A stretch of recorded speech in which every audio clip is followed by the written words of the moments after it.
जिस वीडियो का आपको बहुत बेसब्री से इंतजार था वो वीडियो आज आपके सामने आ गया है। अगर आप म्यूचुअल फंड में इन्वेस्टमेंट नहीं किए हैं तो आपको डाउट रहता है कि कौन से म्यूचुअल फंड में इन्वेस्टमेंट करें। तो आज इस वीडियो में मैं 3 बेहतरीन म्यूचुअल फंड आपको बताऊंगा जिसमें आप लॉन्ग टर्म के लिए एसआईपी कर सकते हैं। अब ये कैसे मैंने सेलेक्ट किया वो भी इस वीडियो में बताऊंगा। तो अगर आप ऐसी जगह पे हैं जहां पर आपके पास पेन है, आपके पास डायरी है या फिर नोट करने के लिए नोटबुक है, तो ये लिख लीजिए। जो हमारे पुराने सब्सक्राइबर हैं या फिर जो पिछले बहुत सालों से मुझे सब्सक्राइब करके रखे हैं और मेरे वीडियो को देखते हैं तो उनको ये पॉइंट पता होता है। लेकिन अगर आप हमारे चैनल पे नए आए हैं तो सब्सक्राइब कर लीजिए, लाइक कर लीजिए और अपने दोस्तों के साथ शेयर कीजिए। डांस के वीडियो शेयर करने से अच्छा है कि नॉलेज के वीडियो हम शेयर करें और अपने नॉलेज को बढ़ाएं। तो आज हम जानेंगे क्यों मैं ये 3 म्यूचुअल फंड आपके लिए लेके आया और इसके पीछे का रीजन क्या है। इसमें मैं आपको स्टैंडर्ड डिविएशन बाद में बताऊंगा कि उसका कैलकुलेशन कैसे होता है, जिससे कि आप भी समझ पाएं कि ये कौन कौन से पैरामीटर्स पे चेक करने के बाद हमें अच्छे म्यूचुअल फंड सिलेक्ट करने का तरीका पता होता है।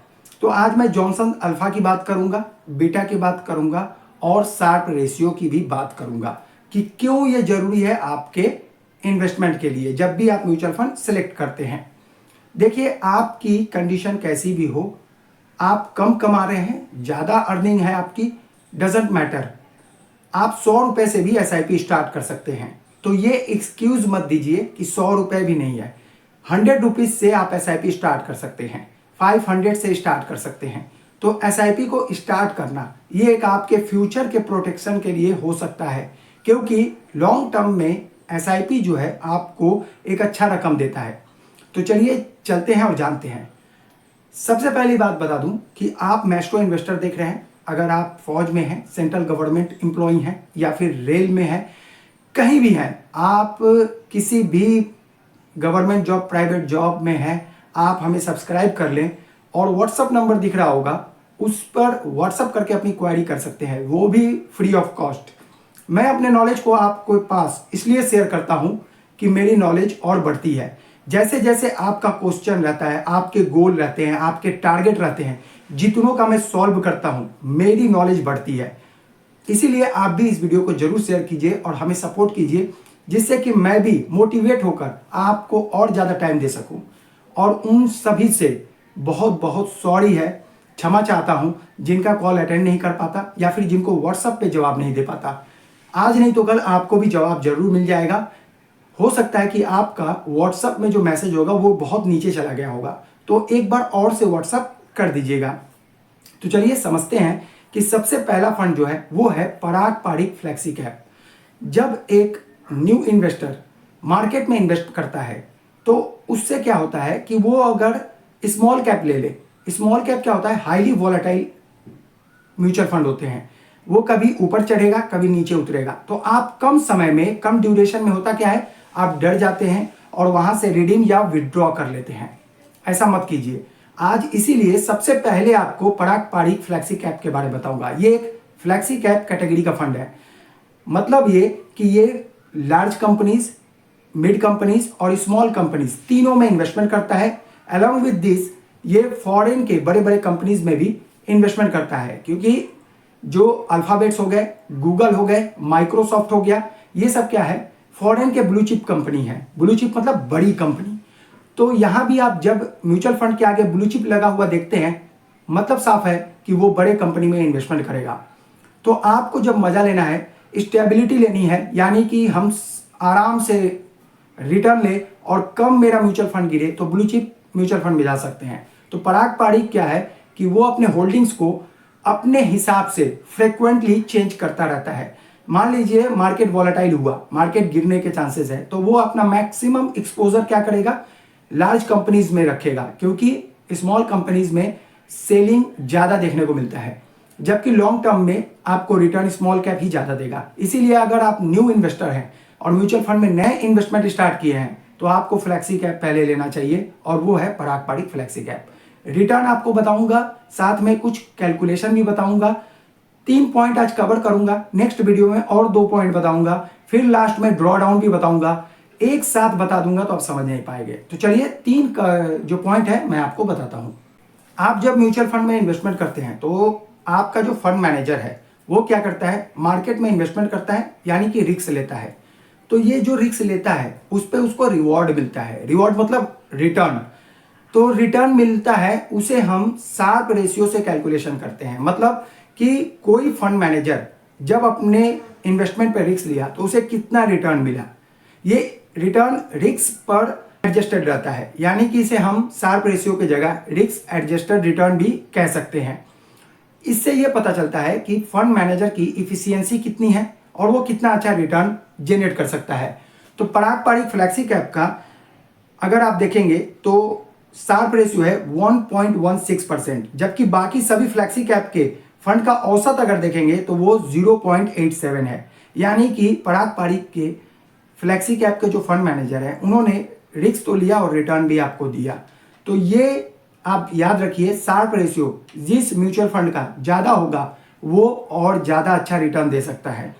कहने का मतलब साफ है कि अगर फंड ए है और फंड बी है, दोनों ने लास्ट 3 इयर्स में 15% का रिटर्न दिया, तो आपको यह समझ लेना है कि अब मुझे शार्प रेशियो देखना है कि शार्प रेशियो किसका अच्छा है। तो आपको कैलकुलेशन में कोई दिक्कत नहीं होगा, आराम से म्यूचुअल फंड सेलेक्ट कर लेंगे कि शार्प रेशियो इस फंड का अच्छा है, मतलब फंड मैनेजर स्किलफुल ज़्यादा हैं और अच्छा रिटर्न देंगे।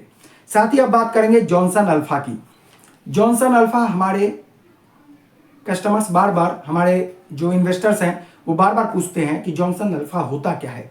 देखिए, सभी फंड का बेंचमार्क होता है। अब बेंचमार्क सुनकर आपको इसको भी मैं सिंप्लीफाइड कर देता हूं।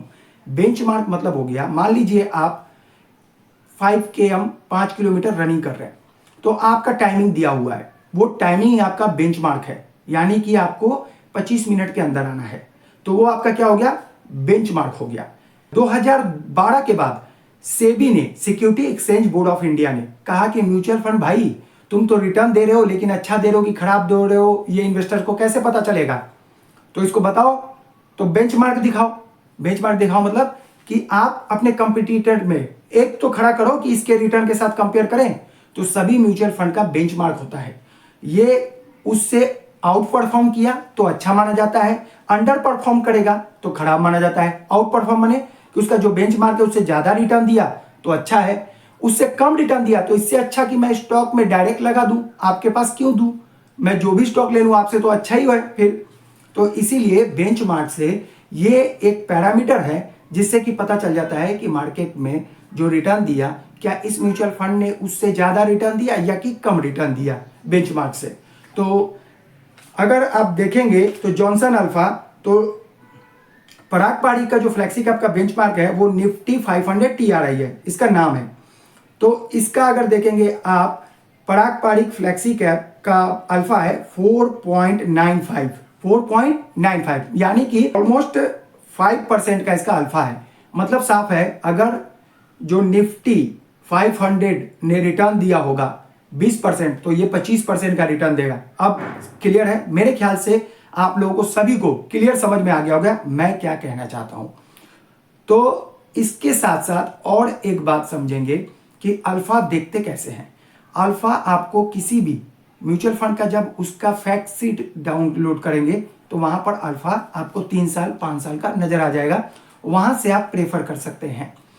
और साथ ही बात करेंगे बीटा की। अब ये बीटा क्या होता है, बीटा मतलब होता है कि आपका फंड कितना वॉलेटाइल है। वॉलेटाइल मतलब कि अप डाउन कितना कर रहा है। देखिए, जो फंड का डाउन भी ज्यादा होगा अप भी ज्यादा होगा वो ज्यादा वॉलेटाइल है, यानी कि अप डाउन ज्यादा बना रहा है। तो हमें यह देखना है कि उसमें वॉलेटिलिटी ज्यादा ना हो। वॉलेटिलिटी ज्यादा मतलब कि आप जब पैसा निकालने जाए आप उसका फंड गिरा हुआ ना हो। तो इसके लिए बीटा को देखते हैं। तो बीटा कंसीडर किया जाता है कि 1 से नीचे होना चाहिए, यानी कि आप जब म्यूचुअल फंड सिलेक्ट करते हैं तो जिस फंड का बीटा 1 से नीचे होगा, 1 से नीचे है तो वो अच्छा है, 1 से ऊपर है तो वो हाईली वॉलेटाइल है। ऐसे फंड रिटर्न भी देते हैं तो कब गिरेंगे पता नहीं, तो ये आपको कंसीडर करना है, इसे पता होना चाहिए आपको। तो अगर देखेंगे पराग पारिक फ्लैक्सी कैप का बीटा है 0.71% का, यानी कि 1 से कम है। और साथ ही कैटेगरी एवरेज का देखेंगे, यानी बाकी फ्लैक्सी कैप का अगर मिला के देखेंगे तो 0.92% का है, यानी ऑलमोस्ट 1 के आसपास। यानी कि ये अपने कैटेगरी से भी कम वॉलेटाइल है। देखिए वॉलेटाइल कम है, शार्प रेशियो इसका हाई है, और क्या चाहिए आपको, रिस्क कम लेके रिटर्न भी दे रहा है, रिस्क एडजस्टेड रिटर्न भी है। दैट मीन्स कि पराग पारिक फ्लैक्सी कैप आप इन्वेस्टमेंट कर सकते हैं लॉन्ग टर्म के लिए। पराग पारिक फ्लैक्सी कैप में अगर आप 10,000 की एसआईपी की होते तो क्या होता, चलिए देख लेते हैं क्या होता। अगर मान लीजिए 10 साल पहले यानी 24 मई 2013 को आप इन्वेस्टमेंट स्टार्ट किए होते और 10,000 की एसआईपी, आपका टोटल इन्वेस्टमेंट अमाउंट होता 12,90,000, 12,90,000।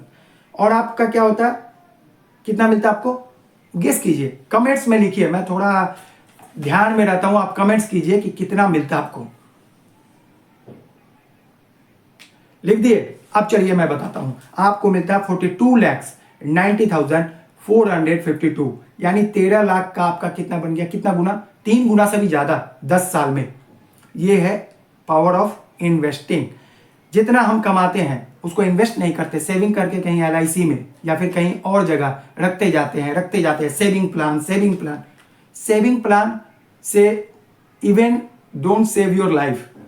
तो सेविंग प्लान से अच्छा है कि आप थोड़ा सा रिस्क लें, जितना आप रिस्क ले सकते हैं उतना ही ले, जितना आप एक्स्ट्रा पैसा रखे हैं उसे इन्वेस्ट कर दीजिए। और अगर देखेंगे तो इसका एक्सपेंस रेशियो है 0.58% का एक्सपेंस रेशियो है, तो अच्छा है, बहुत अच्छा है। दूसरे फंड की ओर चलते हैं। आज का दूसरा जो फंड मैंने लिखा है वो है निप्पॉन इंडिया ग्रोथ फंड।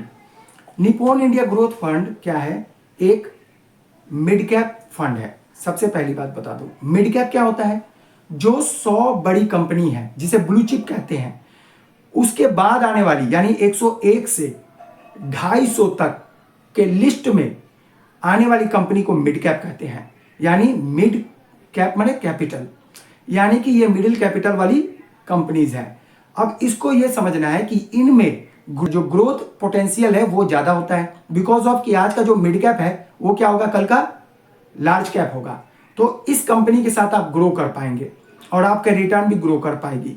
लेकिन इनमें भी लार्ज कैप से गिरावट ज्यादा देखा जाता है, बिकॉज ऑफ कि कंपनी अभी ऊपर जाने के मोड में रहती है। अगर कुछ ऐसा न्यूज आता है तो कंपनी नीचे भी जाती है, लेकिन आपको डरना नहीं है, बिकॉज ऑफ अगर आप म्यूचुअल फंड में इन्वेस्टमेंट करते हैं तो आपके पास 40 से 60 कंपनीज आ जाती है। तो इससे क्या है कि एक दो कंपनी गिरे भी तो आपको कोई दिक्कत नहीं है, उसमें से एक दो कंपनी चले जाए ऊपर तो आपको फायदा जरूर होगा। अगर इसका रिटर्न देखेंगे 3 इयर्स में इसने 29.79% का रिटर्न दिया। वहीं पर कैटेगरी का एवरेज बात करें तो 25.94% का रिटर्न, 5 इयर्स में 27.87% का रिटर्न, और वहीं पर कैटेगरी का एवरेज 25.35% का रिटर्न है। 10 इयर्स में इसने रिटर्न दिया 22.38% का रिटर्न, और वहीं पर अगर देखेंगे 22.25% का कैटेगरी ने रिटर्न दिया। मतलब ये अपने कैटेगरी से हमेशा अच्छा रिटर्न दिया है। अगर आप 24 मई 2013 को इन्वेस्टमेंट स्टार्ट किए होते तो क्या होता, 10,000 की एसआईपी किए होते, आपका 12,90,000, 12,90,000 आपका एसआईपी में अमाउंट चला जाता। कहाँ चला जाता, पानी में? बिल्कुल नहीं। आज उसकी जो वैल्यू होती वो होता 45,43,933, 45,43,933, ये आपकी वैल्यू आज होती।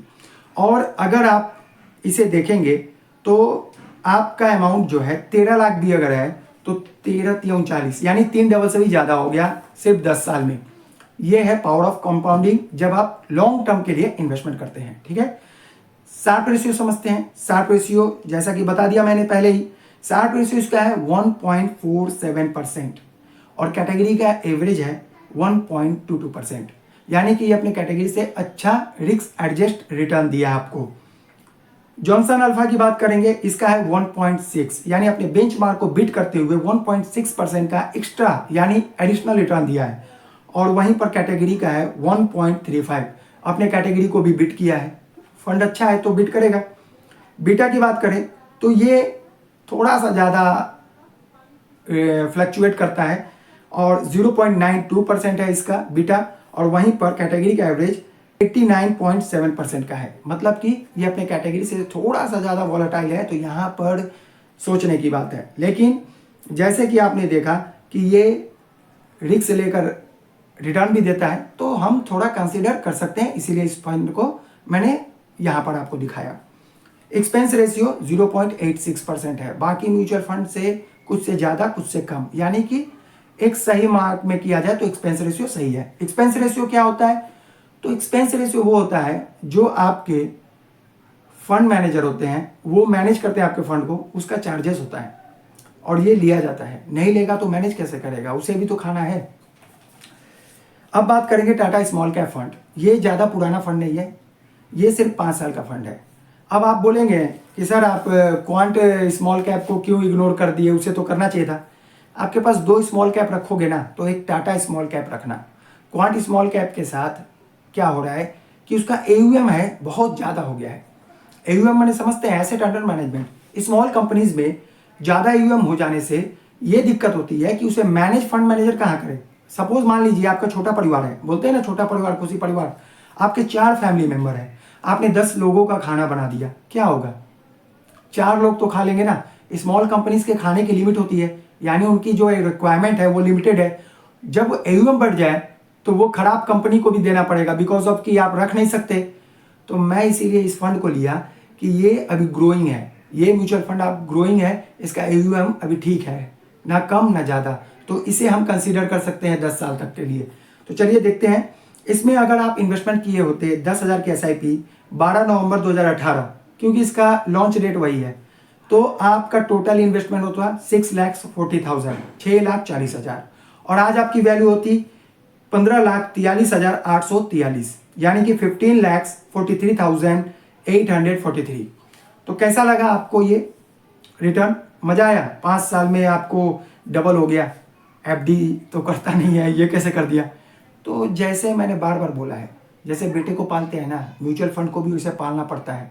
इसके बीच में फंड गिरेगा भी, अभी क्या पता कौन मार्केट क्रैश आ जाए, फंड गिर गया, धरती पीटेंगे।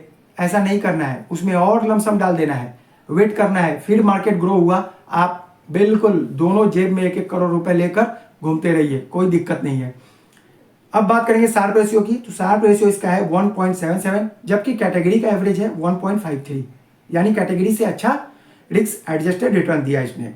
जॉनसन अल्फा आउटस्टैंडिंग है इसका, यही मैं बताना चाहता था। 6.38% का है, यानी कि अपने बेंचमार्क से बीट करते हुए 6.38% का इसने रिटर्न दिया है एक्स्ट्रा एडिशनल। और वहीं कैटेगरी एवरेज देखेंगे तो 2.56% का है। बीटा की बात करेंगे तो बीटा भी अच्छा है, कैटेगरी का जहां पर 0.8% है, वहीं पर इसका 0.75% है। एक्सपेंस रेशियो 0.31% है, यानी कैटेगरी एवरेज से भी कम है, तो बीटा इसका बहुत कम है।